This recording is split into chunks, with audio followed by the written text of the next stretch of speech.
This is the Mexican tetrafish. About 10,000 years ago, the tetrafish moved into a series of dark caves, and over time, the cavefish lost their eyes. So, how exactly did this happen?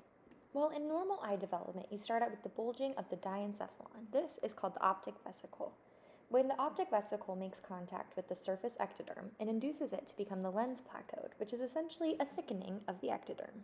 The optic vesicle will differentiate into the optic cup, which has two layers. The inner layer is the neural retina, and the outer layer is the pigmented retina. The lens placode is also developing during this time. It will become the lens vesicle and eventually induce the formation of the cornea. But what determines if you have two eyes instead of one? There is a very important gene called PAX6, which is upregulated by Rx. PAX6 is necessary for eye development. Without PAX6, you get no eyes. PAX6 can't exist everywhere. It needs to be downregulated in the midline. It's downregulated by Sonic Hedgehog, not that Sonic. Sonic Hedgehog is another gene that downregulates PAX6 in the midline so you get two eyes.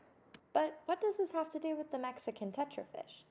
It turns out that the cavefish with no eyes have way more Sonic Hedgehog than a surface fish, so much that PAX6 is downregulated to the point where the lens can't even develop. It's advantageous for the fish because there's more room for other sensory structures that help it navigate those dark caves.